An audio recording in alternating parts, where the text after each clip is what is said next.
हाँ बोलो न। चलो ध्यान दो, याद रखना वो उत्तक विज्ञान के बारे में हम लेकर चलते। उत्तक, उत्तक किसे कहते हैं? कोशिका समझा चुके थे। कोशिका किसे कहते हैं?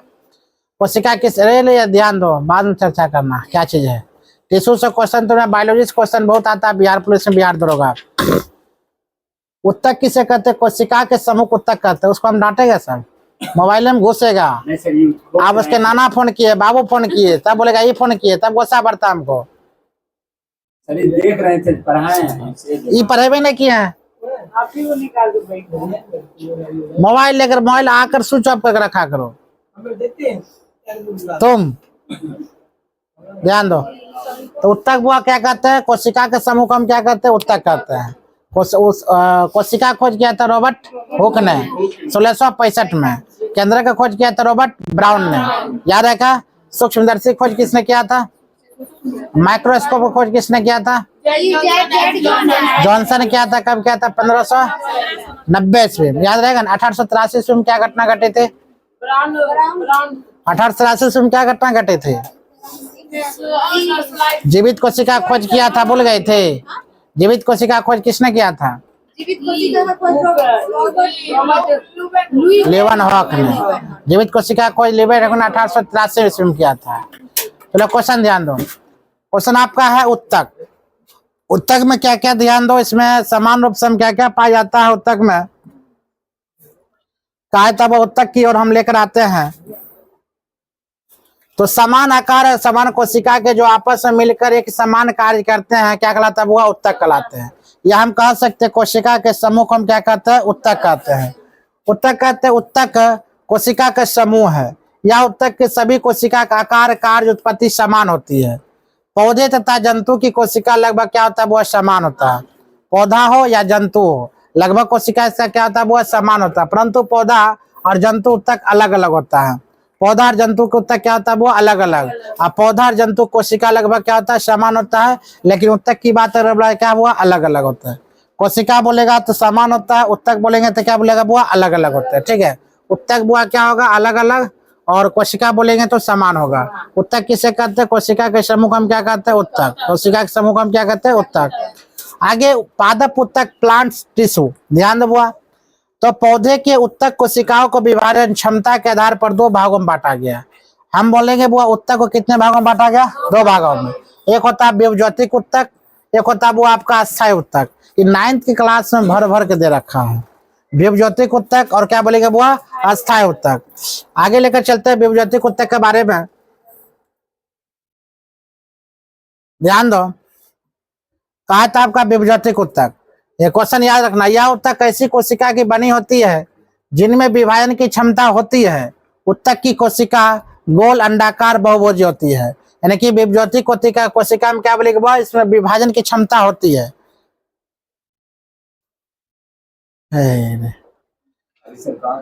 विभज्योतिक उत्तक में क्या होता है? वो विभाजन की क्षमता होती है। वो उत्तक कितने प्रकार के बताए थे? कौन कौन?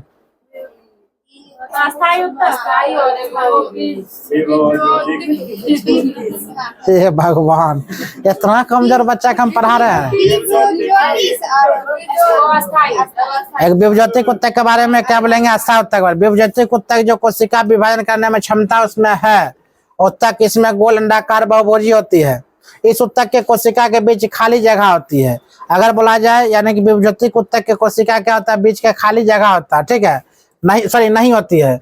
कोशिका में कोशिका द्रव प्रचुर मात्रा में होता है, भरी रहती है, परंतु इस कोशिका में रिक्तता छोटी होती है अथवा नहीं भी होती है। कहा तब वह स्थिति के आधार पर विभज्योतिक उत्तक को 3 भागों में बांटा गया। ध्यान दो, हम लोग उत्तक के भागों में कितने भागों में बांटते हुए देख लिए? 2 भागों में। एक विभज्योतिक उत्तक, एक अस्थायी उत्तक। विभज्योतिक उत्तक के कितने भागों में बांट रहा है? 3 भागों में। कितने भागों में? 3 भागों में। नाम बुआ याद रखना, क्या बोलेगी यहाँ पर? शीर्ष विभज्योतिक उत्तक, पार्श्व विभज्योतिक उत्तक या अंतर्वेशी विभज्योतिक उत्तक। तब वह हम लोग शीर्षस्थ विभज्योतिक उत्तक किसे कहते हैं? यह उत्तक तने के अग्र भाग में रहता है। जो तना का अगला भाग में रहता है उसे हम क्या कहते हैं? वो शीर्षस्थ उत्तक। याद रखना, कौन सा उत्तक कहेंगे? शीर्षस्थ उत्तक। तने के अगले भाग में रहता है, जो अग्र भाग में, जो कभी आ गया हो जा। हम डिस्टर्ब होते हैं, बात नहीं समझ रहा है। या तुम बंद कर देते, तुम लोग घर चल जाओ, सब बंद करते, बात खत्म है। बातें नहीं समझ में आता तुम लोग को। यहाँ पर कभी बोर्ड पर आकर तुमको बैठा देंगे, बोलेंगे 2 जोड़ 2 कितना होता, नहीं जोड़ पाएगा।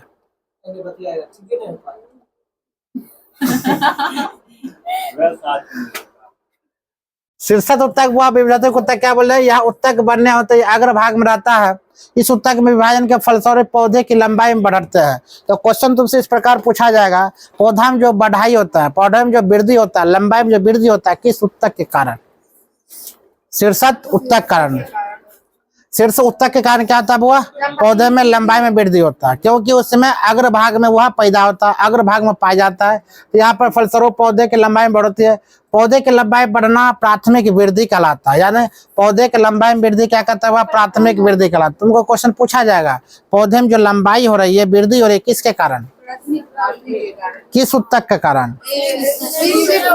शीर्षक उत्तक के कारण। बोलेंगे उत्तक कितने प्रकार के होते हैं? 2 प्रकार के, अस्थायी उत्तक, विभाजक उत्तक। विभाजक उत्तक कितने प्रकार के होते हैं? 3 प्रकार। कौन कौन बोलेंगे? शीर्षक उत्तक, पार्श्व उत्तक, अंतर्वेशी उत्तक। समझ में आ रहा चीज को? ये उत्तक कितने प्रकार के होते हैं? वो 3 प्रकार। कितने प्रकार के? 3 प्रकार के। एक प्रकार को जो शीर्षक उत्तक जो पाया जाता है, वह पौधे में लंबाई में वृद्धि के लिए इंपॉर्टेंस है, याद रखना। आगे बस उतना ही याद रखना, पौधे में जो लंबाई होती है किस उत्तक कारण? शीर्षक उत्तक कारण। एक एक क्वेश्चन याद रखना। पार्श्व विभाजक उत्तक में यह उत्तक तने और जड़ों के किनारों में होते हैं। यह उत्तक विभाजन के फलस्वरूप पौधे में मोटाई बढ़ाता है और पौधा को मोटाई बढ़ाने में द्वितीय वृद्धि होता है। पार्श्व विभाजक उत्तक के कैम्बियम भी कहता है। कौन कहता है? कैम्बियम। याद रखना बुआ, अगर वृद्धि की बात बोले, पौधे में लंबाई की बात बोले, पार्श्व उत्तक, और बोला जाता है पौधे मोटाई की बात अगर बोला जाए, मोटाई जो वृद्धि होता है उसके कारण हुआ पार्श्व विभाजक उत्तक। पार्श्व का मतलब जड़ को और तना को मोटा करना, और पौधे में वृद्धि करना क्या बताएंगे? शीर्षक उत्तक। याद रहेगा। शीर्ष के कारण क्या होता है हुआ? पौधे में लंबाई होती है, और पार्श्व के कारण क्या होता है? पौधे में मोटाई होता है। याद रखना, लंबाई या वृद्धि क्या होता है? भाई सब चौपट हमने यहाँ चला है, कभी तो बढ़िया से अपना दिमाग लगा पढ़ रहे थे। ये समोसा ले टेकन हुआ छान देवे। आगे बुआ अंतर्वेशी उत्तक। सर्वप्रथम उत्तक के जो 2 प्रकार का होता है, क्या बताए थे? अस्थायी उत्तक, विभाजक उत्तक। तो विभाजक उत्तक के बारे में बताए थे 3 प्रकार के ना, शीर्षक उत्तक, पार्श्व उत्तक, अंतर्वेशी उत्तक। शीर्षक उत्तक के बारे में बता चुके, तो वो सर्वप्रथम तुमको अगर क्वेश्चन पूछा जाएगा, जो पौधे के तने वाले भाग पर या अग्र भाग पर क्या मौजूद होते हैं, तुम क्या बोलेगे? शीर्षक उत्तक। कौन सा उत्तक? शीर्षक उत्तक। हम बोलेंगे जड़ और तना में कौन सा उत्तक पाया जाता है? पार्श्व उत्तक। मोटाई पैदा होता है किसमें? पार्श्व में, और वृद्धि होता है क्या बोलेंगे? शीर्षक में। अब हम पढ़ते हैं कौन? अंतर्वेशी उत्तक। क्या पढ़ेंगे वो? अंतर्वेशी उत्तक। ध्यान दो, अंतर्वेशी उत्तक में क्या क्या होता है? ये शीर्ष उत्तक विभाजक उत्तक के ही भाग है, जो वृद्धि होने के कारण अग्र भाग से हट जाता है, और यह उत्तक प्राय पत्तियों के आधार पर तनों के पर्व तथा पार्श्व संधि के पास आ जाते। यह उत्तक शीघ्र ही अस्थायी उत्तक में बदल जाता है। कहने के तात्पर्य होता है, यह उत्तक को हम क्या कहते हैं? शीर्ष उत्तक के विभाजक उत्तक। मतलब अंतर्वेशिक उत्तर में शीर्ष उत्तक का ही भाग है। किसका भाग है? शीर्ष उत्तक का ही भाग कौन है बुआ? अंतर्वेशी उत्तक। जब शीर्ष उत्तक काम करना शुरू करते हैं तो अंतर्वेशी उत्तक वहां से हट जाते हैं, और वो हट के कहाँ चले जाते हैं बुआ? अस्थायी उत्तक में चला जाता है। समझ मारा? ये क्वेश्चन इंपॉर्टेंस बन रहा है, क्वेश्चन की याद रखना। जो अंतर्वेशी विभाजक उत्तक या शीर्ष उत्तक के विभाजक उत्तक के ही भाग है, जब वह शीर्षक उत्तक अपना काम करता है, पौधे में लंबाई में वृद्धि का काम करता है, तो वहां पर कौन इसका काम क्या होता है? वो हट जाता है। ये कहाँ चल जाता है? अस्थायी उत्तक की ओर चल जाता है। कहाँ चल जाएगा? अस्थायी उत्तक की ओर चल जाएगा। ठीक है, आगे लेकर चलते हैं हम लोग अस्थायी उत्तक। अब अस्थायी उत्तक किसे कहते समझो? कहा था विभाजक उत्तक के कोशिका लगातार विभाजित होता है। अब अस्थायी उत्तक के विभाजक उत्तक की कोशिका लगातार क्या होता है? विभाजित होकर अस्थायी उत्तक बनाता है। कौन बनाता है हुआ? अस्थायी उत्तक बनाता है। अस्थायी उत्तक कितने प्रकार के होते हैं? 2 प्रकार के। एक साधारण अस्थायी उत्तक, एक होता है वो आपका जटिल अस्थायी उत्तक। एक होता है साधारण अस्थायी उत्तक, एक होता है क्या? जटिल अस्थायी उत्तक। साधारण और क्या बोलेंगे वो? जटिल।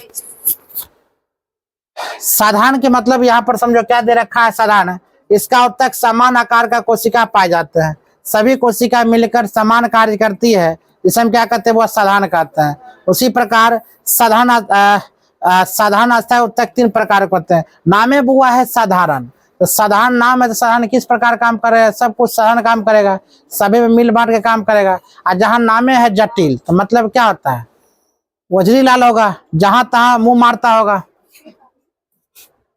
ठीक है, तो बोले इसमें हंसने वाली कौन बात है?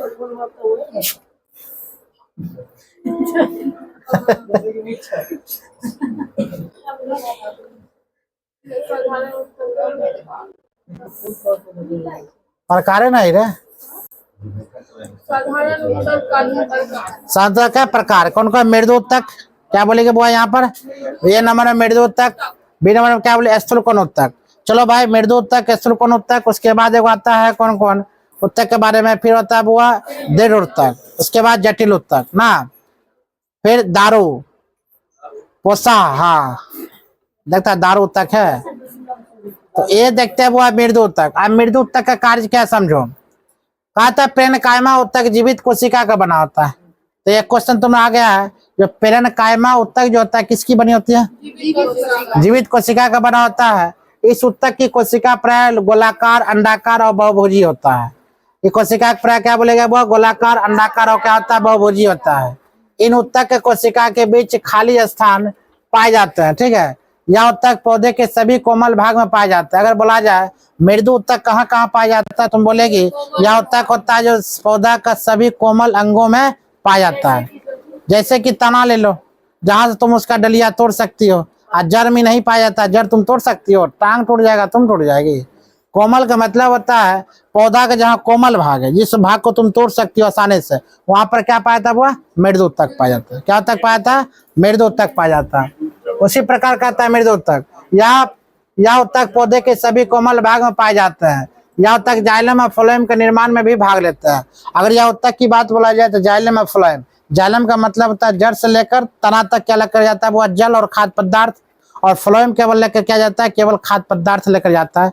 ऊपर से नीचे क्या होता है, खाद्य पदार्थ, नीचे से लेकर जाता है जड़ छिप तक, तना तक, क्या चीज लेकर जाता है वो, जाइलम। जाइलम जल लेकर जाता है जड़ से लेकर तना तक, और फ्लोएम लाता है वो तना से लेकर जड़ तक क्या आता है, फ्लोएम। याद रखना, जाइलम और फ्लोएम अलग अलग काम है। और जाइलम और फ्लोएम कहाँ से काम करता है, मृदु उत्तक के कारण। और मृदु उत्तक कहाँ पाया जाता है वो, पौधे के कोमल शरीर के अंगों से, मतलब जहाँ कोमल डलिया होगा वहां पर क्या पाया जाता है आपका, मृदु उत्तक। क्या पाया जाता है, मृदु उत्तक।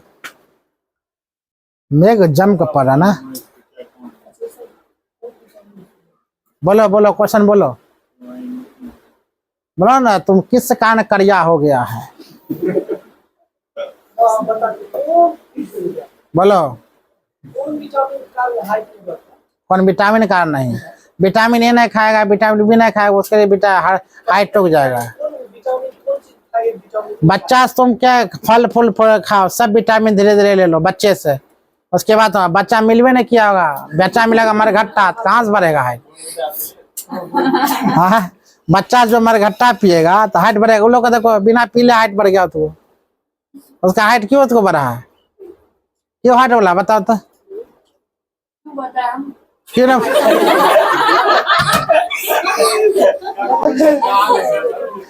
हाइट रीजन है, हाइट रीजन था वंशज पर, याद रखना। कुछ वंश पर क्या बनता है वो हाइट बढ़ता है। हाँ, अमन अमनो तो मम्मी पापा कहता तू है, क्या तू है, तुम बोनविटा नहीं पिया होगा, तनी हो गया कि चलो ध्यान दो, ऐसा नहीं है हाइट बढ़ने के बुआ रे। हम बताए थे ना एक बार, जो अंग ज्यादा काम करता है वो अंग ज्यादा मजबूत होता है, डार्विन के अनुसार। जो अंग ज्यादा काम नहीं करता वो अंग वो क्या होता है, विलुप्त। लड़का जैसे बंदर के पूछ के देखती हो, हम लोग भी बंदरे हैं, लेकिन हम लोग बैठते बैठते पूछ काम करता है। जो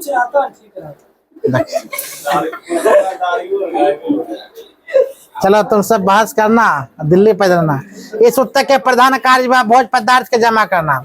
अगर मृदु उत्तक के जो कार्य है, मृदु उत्तक का कार्य क्या है, तो वो जितना भोज्य पदार्थ है, खाने वाला जगह है, उसको क्या करना, इकट्ठा करना। अगर बोलेंगे रेलर का ध्यान दो, जो पेड़ पौधा जो भोजन होता है वो कौन उत्तक वो करता है, वो याद रखना। क्या बोलेंगे हम, क्या बोलेंगे, कौन पदार्थ वो, या मृदु उत्तक क्या काम करता है, भोज पदार्थ को इकट्ठा करने का काम करता है। भोज पदार्थ को जो इकट्ठा करता कौन काम करता है बुआ? मृद उत्तक। अब भोज भात में पत्ता कौन इकट्ठा करता? जानबे नहीं करता, लड़की का भाई करता है ना, या उसका दोस्त यार। अगर भोज भात में अगर कोई करेगा लड़की के भाई ना, तो उसका दोस्त यार, चाहे हम हो कि तुम हो। हाँ, भोज भात यहाँ भोज पदार्थ वो कौन इकट्ठा करेगा? मृद उत्तक। चलो लड़की के तो बताओ, मृद उत्तक कहाँ पाया जाता है? हाँ, तुम्ही से पूछिए। वाह, बहुत बढ़िया जवाब, देख लिया तुम। वो सॉफ्ट वाला में, और सॉफ्ट वाला तनाव में, एल्बोरा में, पौधे के कोमल भाग में क्या पाया था? मृद उत्तक। तुम बताओ मृद उत्तक को एक काम बताओ। हाँ, मृद उत्तक का कोई एक काम बताओ। यही क्या यही? कोशिका को खाली स्थान को भरता है। वाह, कोशिका खाली स्थान में बढ़ता है। चलो ठीक है, याद रखना। तुम लोग बार बार बोलते हैं, ध्यान है। जाइलम और फ्लोएम का कार्य करवाता है बुआ ना, जाइलम और फ्लोएम को कार्य करवाता है। जाइलम फ्लोएम का काम क्या है? खाद्य पदार्थ को ढोना, जल को ढोना, खाद्य पदार्थ को ढोना। और भोज पदार्थ को वो इकट्ठा करने का काम है मृदु उत्तक को। याद रखना, बार बार बोलते हैं। क्वेश्चन अगर पढ़ना तो बढ़िया से पढ़ो, नहीं तो जानबे करता है खाली एडमिटेड कार्ड आता है। कुछ पेनकाइमा उत्तक में क्लोरोप्लास्ट भी पाया जाता है। अगर पेनकाइमा में बोला जाता है क्या पाता है? क्लोरोप्लास्ट भी पाया जाता है, जिसके कारण वह उत्तक पौधे में प्रकाश संश्लेषण भी करते हैं, जिससे पेनकाइमा उत्तक क्लोरोप्लास्ट कहा जाता है। हरित उत्तक भी कहा जाता है इसको। अगर हरित उत्तक या पेनकाइमा यह सब अगर पौधा में मौजूद नहीं रहेगा बुआ, तो प्रकाश संश्लेषण नहीं होगा। अब प्रकाश संश्लेषण होने के लिए क्या क्या चाहिए बुआ? जल चाहिए या सूर्य का प्रकाश चाहिए। सूर्य का प्रकाश और जल रहेगा तभी क्या होता है? कार्बन डाइऑक्साइड चाहिए, तभी जाकर प्रकाश संश्लेषण होगा। अब पौधे में प्रकाश संश्लेषण होने के लिए क्या क्या चाहिए? तो वह कुछ पेनकाइमा उत्तक चाहिए, उसमें क्लोरोप्लास्ट भी होता है, जिसके कारण उत्तक पौधे में प्रकाश संश्लेषण करते हैं, जिससे पेनकाइमा उत्तक क्लोरोप्लास्ट भी कहते हैं। और हरित लवक उत्तक भी कहा जाता है। वह हरित लवक उत्तक से क्या होता है? वह पौधे में प्रकाश संश्लेषण की प्रक्रिया होता है, बढ़िया से होता है। आगे लेकर चलते हैं। अगला क्वेश्चन में आता है, जलीय पौधे के पेनकाइमा उत्तक वायु उत्तक में बदल जाता है। वायु उत्तक जलीय पौधों के तैरने में मदद करता है। अगर मान लिया जलीय जो पौधे होता है वो जल में कैसे तैरता है? जलीय पौधा कभी देखा होगा जो किस में तैरता है? तब वो जल में तैरता है, पानी में तैरते रहता है। पत्ती हिलता, बिल्कुल, उसका जड़ कहीं नहीं रहेगा। तुमको लगता है जड़ कहीं इकट्ठा है तब तैर रही है, ऐसा बात नहीं है। जल में वो ऊपरे में तैरते रहता है जलीय पौधा। किस कारण से यहाँ पर दिया गया है? जलीय पौधा पेनकाइमा उत्तक वायु उत्तक, कौन सा उत्तक हुआ? वायु उत्तक में बदल जाता है। मतलब पेनकाइमा उत्तक, जब पेनकाइमा उत्तक रहेगा तो क्या रहेगा? वो जड़ से संबंधित रहेगा। लेकिन पेनकाइमा उत्तक किस उत्तक में बदल जाता है? वायु उत्तक में बदल जाता है। वायु उत्तक जलीय पौधे के तैरने में क्या करता है? मदद करता है। आप क्या क्वेश्चन समझ में? जो अगर जल में जो तैरता है पौधा, किस कारण? वायु उत्तक कारण। वायु उत्तक कहाँ से पैदा होता है? पेनकाइमा उत्तक से किस में बदलता है? वो वायु उत्तक में। जब पेनकाइमा से वायु उत्तक में बदल जाता है तब वायु उत्तक में तब जाकर वह क्या होता है? वायु उत्तक जलीय पौधा में मदद करता है और आराम से तैरते रहता है। अगला क्वेश्चन की बात बोले, स्थूल कोण उत्तक। ध्यान दो, वो स्थूल कोण उत्तक यह उत्तक भी जीवित कोशिकाओं में बना होता है। सब तो जीवित कोशिका में, बिना जीवित कोशिका में तो बनेगा रहे। तो यह उत्तक भी जीवित कोशिकाओं में बना होता है, लेकिन कोशिकाओं के बीच खाली स्थान बहुत कम होता है। और उसमें भरा किस में रहता है? वो मृदु उत्तक में। मृदु उत्तक में क्या होता है? भरा होता है। आगे इस उत्तक में कोशिका लंबी गोला अनियमित ढंग से कोनों का पर मोटी होती है। सेलुलोज की अधिकता के कारण इस कोशिका भित्ति भी मोटी होती है। यहाँ तक केवल कमजोर पौधों में ही पाए जाते हैं। अगर बोलेंगे स्थूल कोण उत्तक वो किस कहाँ पाया था? तो क्या बोलेंगे? केवल कमजोर पौधा में क्या पाया था? वो यह स्थूल कोण उत्तक पाया था। पौधे के प्रत्यास्था प्रदान करते बड़े वृक्ष में इस उत्तक का अभाव होता है। मतलब बड़े वृक्ष में यह उत्तक नहीं पाया था। यह उत्तक पाया था किसमें? वो स्थूल कोण उत्तक में ना। अगर स्थूल कोण उत्तक कहाँ पाया था? छोटे पौधे में। जो छोटा छोटा पौधा होता है उसमें स्थूल कोण उत्तक पाया था। जो बड़े बड़े वृक्ष होता है उसमें स्थूल कोण उत्तक नहीं पाए जाते हैं। आगे लेकर चलते हैं। कभी कभी इस उत्तक में हरित लवक भी पाए जाते हैं, और जिससे कुछ मात्रा में यह प्रकाश संश्लेषण द्वारा भोजन तैयार करते हैं। दृढ़ उत्तक के बारे में लेकर चलते हैं बुआ। कहा जाता है यह उत्तक मृत कोशिकाओं के बने होते हैं। दृढ़ उत्तक जो होता है किसका बनता है? तो मृत कोशिका का। या को जो मर गया सड़ गया कोशिका, उस कोशिका क्या बनता है? वो दृढ़ कोशिका। इस उत्तक की कोशिका लंबी होती है, वह सक्रिय तथा मोटी कोशिका भित्ति वाले होते हैं। इस उत्तक में कोशिका के बीच कोई खाली जगह नहीं होता। इस उत्तक के कोशिका में लिग्निन नामक रसायन पाया जाता है। यह रसायन कोशिका के काफी मजबूत बना देता है। ठीक है, यह उत्तक बीज और फल पर मजबूत आवरण बनाते हैं। पौधे में प्रतः जूट सनाई और दृढ़ उत्तक में पटवाता है। ठीक, यह उत्तक पौधे की यांत्रिक सहायता, मतलब ये सब उत्तक जो है ना पौधा का बाहरी प्रदान करता है, बाहरी वातावरण से जितना भी एनर्जी लेता है फिर किसको देता है? वो पौधों को देता है। हो गया तुम्हारा यहाँ से स्टार्ट होता है फिर जटिल उत्तक। जटिल उत्तक, हाँ दारू। जटिल उत्तक विभिन्न आकार के कोशिका के बने होते हैं, परंतु सभी कोशिका एक इकाई के रूप में कार्य करते हैं। जटिल उत्तक दो प्रकार के होता है। क्या क्या बोलेंगे? वो एक्सलेन, इसको क्या कहते हैं? दारू। क्या कहते हैं? हाँ दारू। और दूसरा का क्या है? वो आपका पुष्पा। पुष्पा। देखो दारू क्या है? तो जाइलम उत्तक 4 प्रकार के कोशिकाओं को बना होता है। जाइलम उत्तक कितने प्रकार का होता है? वो होता है एक होता है जाइलम, एक क्या है? फ्लोएम। क्या है? जाइलम और फ्लोएम। जाइलम के हिंदी नाम क्या है? वो है दारू। और फ्लोएम के हिंदी नाम क्या है? पुष्पा है, याद रखना। लेकिन हम लोग क्या क्या जानते हैं? जाइलम और फ्लोएम। अगर दारू दे देगा पुष्पा दे देगा तो क्या करेगी? नहीं समझे अभी हिंदियों में जाइलम लिखाता था और हिंदियों में फाइलम लिखा, लेकिन इंग्लिश में लिखा था, वो इंग्लिश में बोलते जाइलम। अब फ्लोएम इंग्लिश में, इसका हिंदी नाम है दारू और फ्लोएम के हिंदी नाम है पुष्पा। यहाँ पर देखो जाइलम उत्तक 4 प्रकार के कोशिका का बना होता है। जाइलम उत्तक पूरे पौधे में पाया जाता है, जिसके सर्वप्रमुख काम जल का संवहन होता है। हम बताए थे जाइलम का काम है नीचे से लेकर ऊपर तक क्या लेकर जाना? जल लेकर जाना। पूरा शरीर में रहता है यह। इसके अलावा जाइलम पौधे में यांत्रिक सहायता भी प्रदान करता है, भोजन संग्रह भी करता है। कौन? जाइलम। जाइलम जिस प्रकार का कोशिका बने होते हैं वह वाहिनी उत्तक, वाहिनी और जाइलम तंतु तथा जाइलम मृदु उत्तक भी कहा जाता है। वाहिनी का मुख्य काम जलीय, मतलब जाइलम के कार्य अगर तुमको बोला जाएगा तो केवल याद रखना जाइलम काल है जल को पहुंचाना, जल को एक जगह से दूसरी जगह पहुंचाना। यह किसका काम है? वो जाइलम काम है। फ्लोएम जिसका हिंदी नाम क्या है? वो पुष्पा है। इसका काम है जाइलम की तरह फ्लोएम भी 4 कोशिका से मिलकर बना होता है। ये 4 कोशिका वो चालनी नलिका और सह कोशिका नलिका, फ्लोएम तंतु, फ्लोएम मृदु उत्तक। फ्लोएम में तंतु की केवल मृत कोशिका के बनी होती है। ठीक है, अब फ्लोएम का काम क्या है? फ्लोएम का काम क्या हुआ? फ्लोएम खाद्य पदार्थ तना से लेकर जड़ तक लेकर आता है। फ्लोएम लगता है ओवर जा रहा है ना तुम लोग का? हिंदी पढ़ा दीजिए। 12 बजेगा। तुम लोग न सही बोले तो ज्ञान लेने लायक है ना, सही बोलते हैं। मतलब बच्चा 3-3 घंटा देखते ज्ञान बिंदु के या खान ग्लोबल में चुपचाप बैठल रहता, चुपचाप खा के बैठल रहता है। हाँ